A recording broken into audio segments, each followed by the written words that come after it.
നമസ്കാരം. ആധുനിക ലോകത്തെ സംബന്ധിച്ച് ഭക്ഷണം, ജലം, വായു, പാർപ്പിടം ഇവയൊക്കെ പോലെ തന്നെ മനുഷ്യനും സമൂഹത്തിനും ഏറ്റവും അത്യാവശ്യമായിട്ടുള്ളൊരു ഉപഭോഗ വസ്തുവാണ് ഊർജം.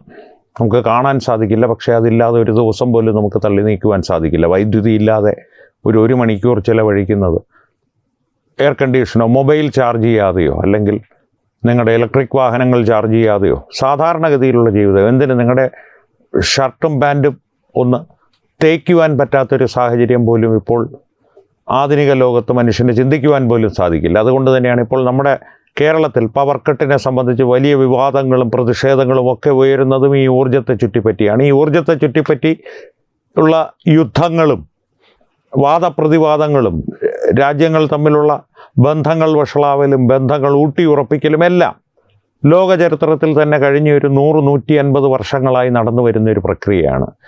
ഇന്നത്തെ സമൂഹത്തിൽ ഏറ്റവും പ്രധാനപ്പെട്ട ഊർജത്തിൻ്റെ സ്രോതസ്സ് എണ്ണയാണ്, ക്രൂഡ് ഓയിൽ അതുപോലുള്ള വസ്തുക്കളിൽ നിന്ന്. മധ്യപൂർവ്വേഷ്യയിലാണ് അതിൻ്റെ ഏറ്റവും വലിയ സമ്പത്ത് അല്ലെങ്കിൽ വിപണനം എന്നൊക്കെ പറയാറുണ്ടെങ്കിലും അമേരിക്കയിലും വെനിസ്വലയിലും റഷ്യയിലുമെല്ലാം വലിയ തോതിലുള്ള എണ്ണ സമ്പത്ത് ഭൂമിയിലുണ്ട്.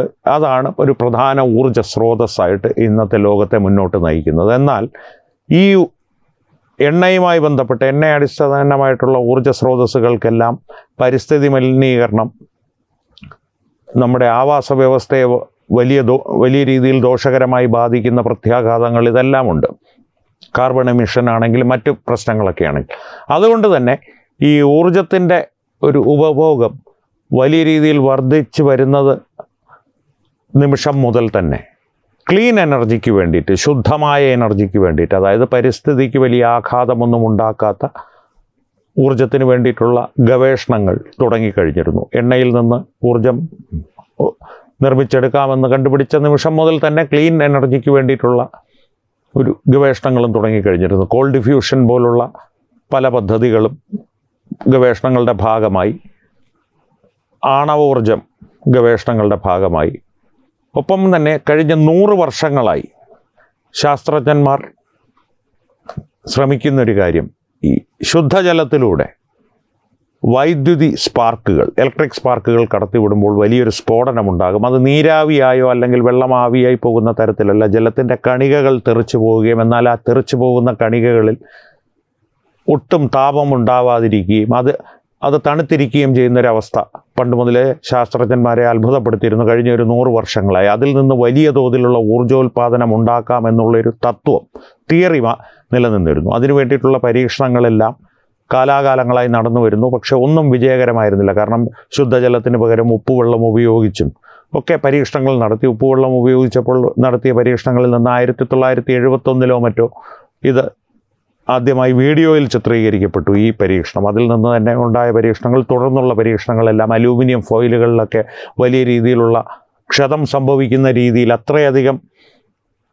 ശക്തിയോടുകൂടിയുള്ള വിസ്ഫോടനങ്ങൾ സൃഷ്ടിക്കുന്നതിൽ ശാസ്ത്രജ്ഞന്മാർ വിജയിച്ചു. പക്ഷേ എന്നാലും ഈ ഊർജ്ജത്തെ കൃത്യമായൊരു അനുപാതത്തിൽ വികസിപ്പിച്ചെടുക്കുവാനോ അല്ലെങ്കിൽ ഉൽപ്പാദിപ്പിച്ചെടുക്കുവാനോ അതിനെ സംഭരിക്കുവാനോ ഉള്ള ഒരു സാങ്കേതിക വിദ്യ വികസിപ്പിച്ചെടുക്കുന്നതിൽ ഇന്നോളം ശാസ്ത്രജ്ഞന്മാർ പരാജയപ്പെട്ടിരുന്നു. എന്നാൽ ഇപ്പോൾ പുറത്തു വരുന്ന വിവരങ്ങളനുസരിച്ച് ഒരു ഭാരതീയ വംശജനായ ശാസ്ത്രജ്ഞൻ യോഗേന്ദ്ര നരേൻ ശ്രീവാസ്തവ്, 84 വയസ്സുള്ള ഒരു ശാസ്ത്രജ്ഞൻ, അദ്ദേഹം ഒരു അത്ഭുത പ്രതിഭയാണ്. അമേരിക്കയിലാണ് അദ്ദേഹം സ്ഥിരതാമസമായിട്ടുള്ളത്. 500-ലധികം ശാസ്ത്ര പ്രബന്ധങ്ങൾ പ്രസിദ്ധീകരിച്ചിട്ടുള്ള ഈ ശാസ്ത്രജ്ഞൻ ഈ സാങ്കേതിക വിദ്യ താൻ വികസിപ്പിച്ചെടുത്തതായി അവകാശപ്പെട്ടിരിക്കുകയാണ്.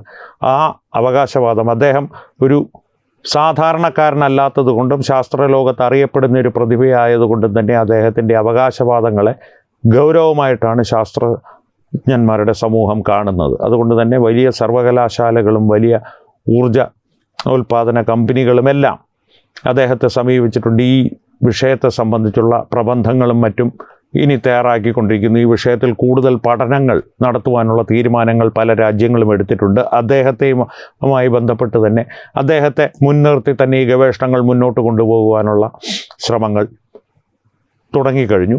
അതിന് ഭാവിയിലേക്ക് ഇപ്പോൾ പുറത്തു വരുന്ന വിവരങ്ങളനുസരിച്ച്, കാരണം ഇത്തരത്തിലുള്ളൊരു ഊർജ്ജ സ്രോതസ്സിൻ്റെ ഉപജ്ഞാതാവ് എന്നുള്ള നിലയിൽ അദ്ദേഹത്തിൻ്റെ ഒരു നില തന്നെ ഇപ്പോൾ മാറിക്കഴിഞ്ഞു. ശാസ്ത്രലോകത്ത് പൊതുവേ തന്നെ ഒരു പ്രതിഭയായിരുന്നു അദ്ദേഹമെങ്കിലും, അറിയപ്പെടുന്ന ഒരു പ്രതിഭയായിരുന്നെങ്കിലും ഇപ്പോൾ വലിയ സുരക്ഷയാണ് അദ്ദേഹത്തിൻ്റെ ചുറ്റുപാടുകൾക്ക് നൽകപ്പെട്ടിരിക്കുന്നത്, അമേരിക്കൻ സർക്കാരിനായാലും സ്വകാര്യ സുരക്ഷാ ഏജൻസികളായാലും. അതുകൊണ്ട് തന്നെ ഇപ്പോൾ ഈ ഗവേഷണത്തെ സംബന്ധിച്ച് അദ്ദേഹം ഇത്തരത്തിലൊരു കണ്ടുപിടുത്തം നടത്തി എന്നുള്ളതിനപ്പുറത്തേക്ക് കൂടുതൽ വിശദ വിവരങ്ങൾ പുറം ലോകം അറിയാൻ പോകുന്നില്ല ഉടനടിയൊന്നും. പക്ഷേ ഇതിലുള്ള ഗവേഷണങ്ങൾ വളരെ ആഴത്തിൽ തന്നെ തുടങ്ങിക്കഴിഞ്ഞു. ഈ വിഷയത്തിൽ ഊർജം കൃത്യമായി ഉൽപ്പാദിപ്പിച്ചെടുക്കുന്നതിൽ അദ്ദേഹം വിജയിച്ചിട്ടുണ്ടെങ്കിൽ അത് സംഭരിക്കുവാനുള്ളൊരു സാങ്കേതിക വിദ്യ കൂടി വികസിപ്പിച്ചെടുത്താൽ, കൃത്യമായി ഊർജം വേർതിരിച്ചെടുക്കാനുള്ളൊരു സാങ്കേതിക വിദ്യ കണ്ടുപിടിച്ച് കഴിഞ്ഞാൽ തന്നെ അതിനെ സംഭരിക്കുവാനുള്ള സാങ്കേതിക വിദ്യയിലേക്കുള്ള ദൂരം പിന്നെയും കുറഞ്ഞു വരും. അങ്ങനെ വന്നു കഴിഞ്ഞാൽ ഒരു കണക്ക് പറയുന്നത് ഒരു ഗ്ലാസ് വെള്ളത്തിൽ നിന്ന് വലിയൊരു വീടിനെ തന്നെ, അതും എ സിയും, നമ്മുടെ ആധുനിക കാലത്തെ ഒരു ഉപരിമധ്യവർഗ കുടുംബത്തിൻ്റെ, ഭാരതത്തെ സംബന്ധിച്ചുള്ള ഒരു ഉപരിമധ്യവർഗ കുടുംബത്തിൻ്റെ ഒരു വീടിനെ മുഴുവൻ ഒരു ദിവസത്തേക്ക് ചലിപ്പിക്കുവാൻ, ഊർജ്ജ സംബന്ധിയായിട്ടുള്ള എല്ലാ ആവശ്യങ്ങളും ആ വീടിൻ്റെ നിർവഹിക്കുവാനായിട്ട് ഒരു ഗ്ലാസ് വെള്ളം മതി എന്നാണ്. പക്ഷേ അതിന് അപ്പോൾ ചോദ്യങ്ങൾ വരുന്നുണ്ട്. അതിലേക്ക് ഈ വൈദ്യുതി സ്പാർക്കുകൾ കടത്തിവിടുവാനുള്ള വൈദ്യുതിയുടെ സ്രോതസ്സ്, അതിനെ സംബന്ധിച്ചെല്ലാം ചോദ്യങ്ങൾ വരുന്നുണ്ട്. കാരണം ഈ ഇലക്ട്രിക് കാറുകളെ സംബന്ധിച്ച് പറയുമ്പോൾ അതാണ് അടുത്ത ഊർജ്ജ സ്രോതസ്സ്, പ്രധാന ഊർജ്ജ സ്രോതസ്സാകാൻ പോകുന്നത് എന്ന് പറയുമ്പോൾ തന്നെ അവയുടെ നിർമ്മാണത്തിന് പോലും ഈ എണ്ണ, ഡീസൽ ഉൾപ്പെടെയുള്ള കാര്യങ്ങൾ വേണ്ടി വരും. ഈ ബാറ്ററി നിർമ്മിച്ചെടുക്കണമല്ലോ അതിലേക്കുള്ള. അതുപോലെ തന്നെ ഇതിലെ ഈ ഊർജ്ജ സ്രോതസ്സിൻ്റെ ഉൽപ്പാദനത്തിനായിട്ടുള്ള വൈദ്യുതിയുടെ സ്രോതസ്സ്, അത് ബാറ്ററികളിൽ നിന്നോ സൗരോർജ്ജത്തിൽ നിന്നോ അല്ലെങ്കിൽ വായുവിൽ നിന്ന് ഉൽപ്പാദിപ്പിക്കുന്ന വൈദ്യുതിയിൽ നിന്നോ ഒക്കെ സാധ്യമാകുമെങ്കിൽ വിപ്ലവകരമായിട്ടുള്ളൊരു കണ്ടുപിടുത്തമായിരിക്കും ഇത്. യോഗേന്ദ്ര നരേൻ ശ്രീവാസ്തവ് എന്ന 84-കാരനായ ഇന്ത്യൻ വംശജനായ ശാസ്ത്രജ്ഞൻ്റെ ഈ ഒരു കണ്ടുപിടുത്തം ലോകത്തെ തന്നെ മാറ്റിമറിക്കുവാൻ ശേഷിയുള്ളതാണ്. കാരണം എണ്ണയുടെ പ്രസക്തി തന്നെ ഒരുപക്ഷെ ഇല്ലാതാക്കിയേക്കാവുന്ന, ഇനി അങ്ങോട്ടുള്ള ടെസ്ല കാറുകളും നമ്മുടെ ഇലക്ട്രിക് കാറുകളൊക്കെ ഉണ്ടല്ലോ, അതിൻ്റെ ഊർജ്ജ സ്രോതസ്സിൻ്റെ ഒരു അടിസ്ഥാനം തന്നെ ഈ കണ്ടുപിടുത്തം ചിലപ്പോൾ മാറ്റിമറിച്ചേക്കാം. പക്ഷേ ഇനിയും ഒരല്പദൂരം കൂടി പോകാനുണ്ട് എന്നാണ് ശാസ്ത്രജ്ഞന്മാർ പറയുന്നത്. ഈ കണ്ടുപിടുത്തത്തിൻ്റെ ഒരു വിജയം പൂർണ്ണമായും സാധൂകരിക്കപ്പെടേണ്ടതുണ്ട്. പക്ഷേ ഇപ്പോൾ പുറത്തു വരുന്ന വിവരങ്ങൾ അനുസരിച്ച് ഏതാണ്ട് അദ്ദേഹത്തിൻ്റെ പ്രാഥമിക പരീക്ഷണങ്ങളിൽ വിജയം കണ്ടെത്തിയിരിക്കുന്നു എന്ന് തന്നെയാണ് നമുക്ക് ഉറപ്പിക്കുവാൻ കഴിയുന്നത്. എന്തായാലും വളരെ അഭിമാനകരമായിട്ടുള്ള ഒരു വാർത്തയാണിത്. ഇനി മുന്നോട്ടേക്ക് പോകുമ്പോൾ ഇത് നമ്മുടെയൊക്കെ ആയുഷ്കാലത്ത് ഇത്തരത്തിലൊരു ഊർജ്ജ സ്രോതസ്സ് പൊതുവായി തന്നെ ഉപയോഗിക്കപ്പെട്ട് തുടങ്ങുമോ എന്ന് ചോദിച്ചാൽ അറിയില്ല. കാരണം ഈ ഒരു സാങ്കേതിക വിദ്യ വികസിപ്പിച്ചു കഴിഞ്ഞാൽ, ഏതൊരു സാങ്കേതിക വിദ്യയ്ക്കും ഒരു പ്രത്യേകതയുണ്ട്. ഒരു ആധുനിക സാങ്കേതിക വിദ്യ വികസിപ്പിച്ചു കഴിഞ്ഞാൽ ഏറ്റവും ചുരുങ്ങിയത് ഒരു 20 വർഷങ്ങളെടുക്കും പൊതുസമൂഹത്തിലേക്ക് അത് വിതരണം ചെയ്യപ്പെടാൻ. കാരണം അതിൻ്റെ സുരക്ഷാ സംബന്ധിയായിട്ടുള്ള കാര്യങ്ങൾ, ഇത് ഏതെങ്കിലും തരത്തിൽ ദുരുപയോഗം ചെയ്യപ്പെടുവാനുള്ള സാധ്യതയുണ്ടോ, തന്നെയുമല്ല പൊതുവായിട്ട് ഇനിയിപ്പോൾ പൊതുസമൂഹത്തിന് അംഗീകരിക്കാൻ കഴിയാത്ത മറ്റൊരു വശം കൂടിയുണ്ട്. അതിൽ സൈനിക ആവശ്യങ്ങൾക്കായിട്ടുള്ള ഉപയോഗങ്ങൾക്ക് ഇതെങ്ങനെ പ്രയോജനപ്പെടുത്താമെന്നുള്ളൊരു സരണിയും എല്ലാ കാലത്തും ഇത്തരത്തിലുള്ള കണ്ടുപിടുത്തങ്ങളെ സംബന്ധിച്ചുണ്ടായിട്ടുണ്ട്. അങ്ങനെയുള്ള പ്രയോജനങ്ങൾക്കായി സൈന്യം അത് ഉപയോഗിക്കുകയാണ്, ഏറ്റെടുക്കുകയാണെങ്കിൽ ഈ 20 വർഷങ്ങൾ എന്നുള്ളത് കൃത്യമായൊരു അളവായി വന്നു ഭവിക്കും. കാരണം സൈന്യത്തെ സംബന്ധിച്ച് സൈന്യം ഉപയോഗിക്കുന്ന സാങ്കേതിക വിദ്യകൾ ഒരു 20-25 വർഷങ്ങൾ കഴിഞ്ഞേ പൊതുസമൂഹത്തിന് ഉപയോഗപ്രദമായ രീതിയിൽ ലഭ്യമാക്കപ്പെടുകയുള്ളൂ. ഒരു ചെറിയ ഉദാഹരണം പറഞ്ഞു തരാം. മാരുതി ജിപ്സി എന്നൊരു പഴയ വാഹനമുണ്ടായിരുന്നു. ഇപ്പോൾ ജിംനി എന്ന രൂപാന്തരം വരുത്തി ഇറക്കിയതിൻ്റെ പൂർവികൻ.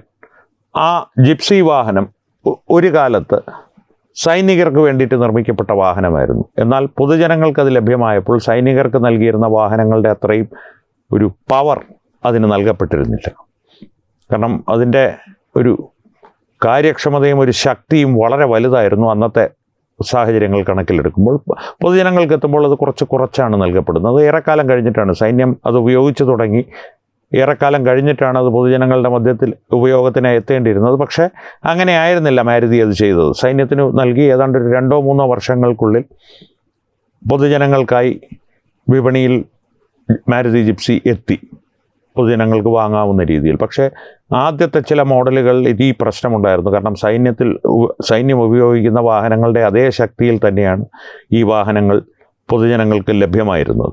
അതുകൊണ്ട് തന്നെ നിയമപാലകർക്ക് വലിയ പ്രശ്നങ്ങൾ ഈ വാഹനങ്ങൾ ഉണ്ടാക്കാൻ തുടങ്ങിയിരുന്നു. ഒടുവിൽ മാരുതിക്ക് തന്നെ അതൊരു ചീത്തപ്പേരായിട്ട് മാറുമെന്നുള്ളതിനും അപ്പുറം ജമ്മു ആൻഡ് കാശ്മീർ പോലുള്ള സ്ഥലങ്ങളിൽ സുരക്ഷാ പ്രശ്നങ്ങൾ വലിയ രീതിയിൽ ഉണ്ടാകുമെന്നുള്ളൊരു ആശങ്കയും വന്നതിനെ തുടർന്ന് പൊതുജനങ്ങൾക്ക് ലഭ്യമായ ഈ ഒരു വാഹനത്തിൻ്റെ പവർ കുറച്ചാണ് മാരുതി പിന്നീട് വിപണിയിൽ അത് എത്തിച്ചിരുന്നത്. അതൊരു ഉദാഹരണം പറഞ്ഞു എന്ന് മാത്രം. ഈ സൈന്യം ഉപയോഗിക്കുന്ന സാങ്കേതിക വിദ്യകൾ പൊതുജനങ്ങൾക്ക് ലഭ്യമാകുമ്പോൾ ചില ചില്ലറ വ്യത്യാസങ്ങൾ വരാം. അത്തരത്തിലുള്ള വ്യത്യാസങ്ങൾ വരുത്തുവാൻ കൂടിയിട്ടാണ് ഈ പൊതുജനങ്ങളുടെ കയ്യിലേക്ക് അത് ഉപയോഗപ്രദമായ രീതിയിൽ എത്തുന്നതിൽ വരുന്ന കാലതാമസം ഉണ്ടാകുന്നത്. കാരണം അതൊരു ഏതൊരു രാജ്യത്തിൻ്റെയും ലോകത്തിൻ്റെയും തന്നെ സുരക്ഷയെ ബാധിക്കുന്ന ഒരു കാര്യമാണ്. അതിൽ കുറ്റം പറയുവാനും സാധിക്കില്ല. കാരണം പ്രത്യേകിച്ച് ഭാരതത്തെ പോലെ ഒരുപാട് ജിഹാദികളും മറ്റ് ശക്തികളും ഏത് തരത്തിലെങ്കിലും കുഴപ്പങ്ങൾ ഉണ്ടാക്കുവാനായിട്ട് കരുതിക്കൂട്ടിയിരിക്കുന്ന ഒരു സാഹചര്യം നിലനിൽക്കുമ്പോൾ അത്തരത്തിലുള്ള സുരക്ഷാ ഭീഷണികൾ നേരിടാൻ വേണ്ടി ഇത്തരത്തിലുള്ള മുൻകരുതലുകൾ അത്യാവശ്യമാണ്. എന്തായാലും തിരിച്ച് യോഗേന്ദ്ര നരേൻ ശ്രീവാസ്തവയിലേക്ക് വന്നു കഴിഞ്ഞാൽ 84-ാമത്തെ വയസ്സിൽ അദ്ദേഹം ഇത്തരത്തിലൊരു കണ്ടുപിടുത്തം നടത്തിയിട്ടുണ്ട്. അതിൻ്റെ പ്രയോജനം ഇനി ലോകത്തിന് ലഭിക്കുകയാണെങ്കിൽ അദ്ദേഹത്തിൻ്റെ ജീവിതം സാർത്ഥകമായി എന്നേ ഞാൻ പറയുകയുള്ളൂ. കാരണം ജീവിതകാലം മുഴുവൻ ശാസ്ത്രത്തിന് വേണ്ടി ഉഴിഞ്ഞു വെച്ചൊരു മനുഷ്യനാണ് അദ്ദേഹം.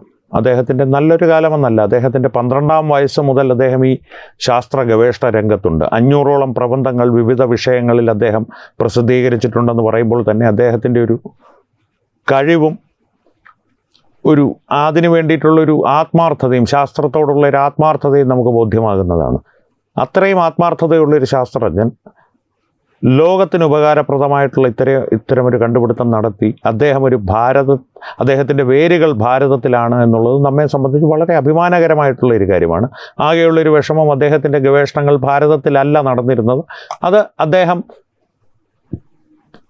അല്ലെങ്കിൽ അദ്ദേഹത്തിൻ്റെ പൂർവികരുടെയോ ഭാരതത്തിൽ നിന്ന് വിദേശങ്ങളിലേക്ക് കുടിയേറിപ്പോയി അദ്ദേഹത്തിൻ്റെ പൂർവികരുടെയോ കാലഘട്ടത്തിൽ ഭാരതത്തിലെ സാഹചര്യങ്ങൾ അത്തരത്തിലായിരുന്നത് കൊണ്ടാണ്. ഇനിയെങ്കിലും മുന്നോട്ട് പോകുമ്പോൾ ഭാരതത്തിൽ ഇത്തരത്തിലുള്ള ശാസ്ത്രജ്ഞന്മാരെ വളർത്തിയെടുക്കുവാനും അവരുടെ കണ്ടുപിടുത്തങ്ങൾ നമ്മുടെ രാജ്യത്ത് നിന്ന് ലോകത്തിന് വിതരണം ചെയ്യുവാനുമുള്ള അല്ലെങ്കിൽ ലോകത്തിന് ഉപകാരപ്രദമായ രീതിയിൽ പ്രയോജനപ്പെടുത്തുവാനുമുള്ള സാഹചര്യങ്ങൾ ഒരുങ്ങുമെന്ന് തന്നെയാണ് ഞാൻ വിശ്വസിക്കുന്നത്. എന്തായാലും യോഗേന്ദ്ര നരേൻ ശ്രീവാസ്തവിന് അഭിനന്ദനങ്ങൾ നേരുന്നു. ഒപ്പം ഇത്തരമൊരു ഊർജ്ജസ്രോതസ് ഒരുപക്ഷെ നാം ഇന്നേ വരെ ചിന്തിച്ചിട്ടില്ലാത്ത തരത്തിലുള്ളൊരു ലോകത്തെ ആയിരിക്കും നിർമ്മിക്കുവാൻ പോകുന്നത്. എന്താകുമെന്ന് കാത്തിരുന്ന് കാണാം. ഈ വിഷയത്തെ സംബന്ധിച്ച് ശാസ്ത്രമാണ്, സാങ്കേതിക വിദ്യയൊന്നും ഒരുപാട് കൂട്ടിക്കലർത്താതെ വളരെ ലളിതമായി കാര്യങ്ങൾ നിങ്ങളുടെ മുമ്പിൽ അവതരിപ്പിക്കുവാൻ ഞാൻ ശ്രമിച്ചിട്ടുണ്ടെന്നാണ് എൻ്റെ വിശ്വാസം. എന്നാലും ഈ വിഷയത്തെ സംബന്ധിച്ചുള്ള പ്രേക്ഷകരുടെ അഭിപ്രായങ്ങൾ വളരെ പ്രസക്തമായ ഒന്നാണ്.